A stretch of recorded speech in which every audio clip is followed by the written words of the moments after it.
c'est toute la lueur d'espoir que nous avons finalement avec cet accord-là, parce qu'on n'a pas trouvé un autre moyen qu'en négociant. C'est-à-dire on négocie avec le diable, qui est le Hamas, qui détient ces otages, mais c'est avec tout le drame que cela entoure, c'est aujourd'hui la seule source et la seule lueur d'espoir.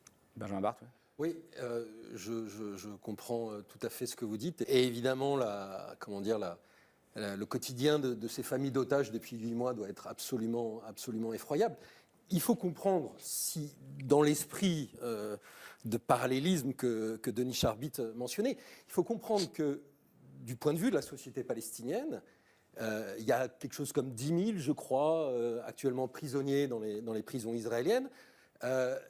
Dans ces 10 000, il y en a au moins 2 000 ou 3 000 qui sont des prisonniers qu'on appelle des détenus administratifs. Ce sont des gens qui sont mis en prison sans procès, sans connaître même les charges qui leur sont reprochées. Ça dure 6 mois et c'est renouvelable indéfiniment. Du point de vue des Palestiniens, il s'agit d'otages également.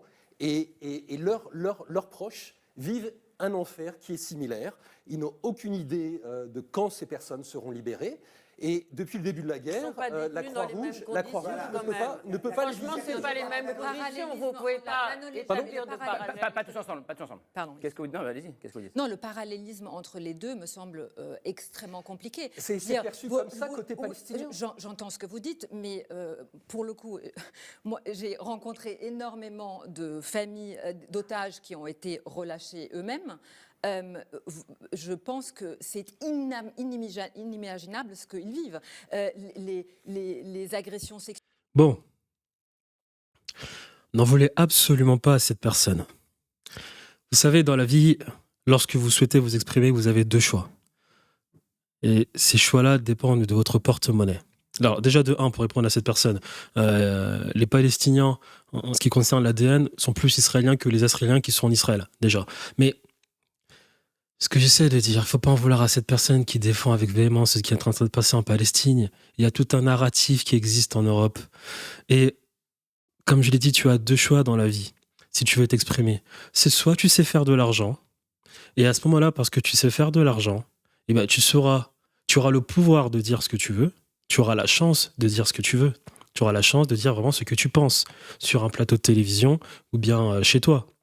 Peu importe, sur un plateau de télévision, si tu dis ce que tu penses et que cela ne plaît pas au grand narratif occidental, bon, il y aura des répercussions, bien évidemment. Mais en tout cas, tu auras le pouvoir de dire ce que tu penses, parce que tu fais de l'argent de manière indépendante. Et tu as le deuxième choix, qui est de vendre ton âme au diable et de faire et de dire exactement ce qu'on te demande de faire et de dire. C'est exactement le problème de cette dame. Elle ne pense pas à ce qu'elle dit. Elle ne pense pas à ce qu'elle dit. Mais vois-tu, étant donné qu'elle ne sait pas faire d'argent, elle a dû vendre son âme au diable, elle a dû écouter, c'est quoi cette chaîne de télévision Bolloré, peu importe. Elle a dû écouter, respecter à la lettre les instructions qui lui ont été données. Tu vas dire ça, ça, ça, ça, sinon, il n'y a plus d'argent.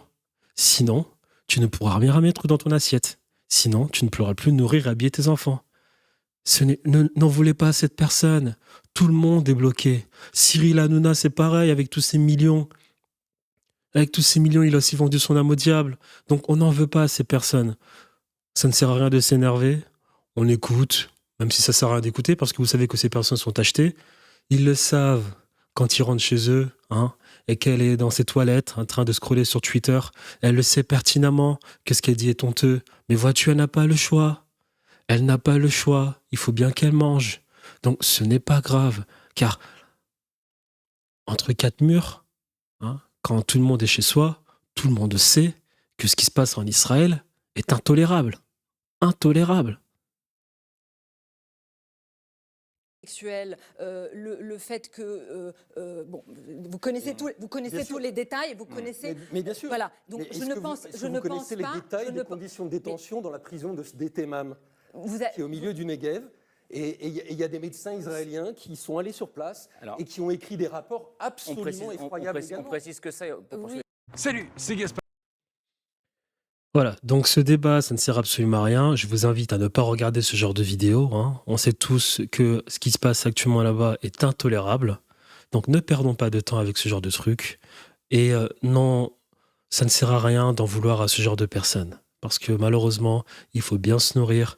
Et pour se nourrir, il faut bien écouter les grandes forces obscures qui sont derrière et qui donnent les ordres, tout simplement.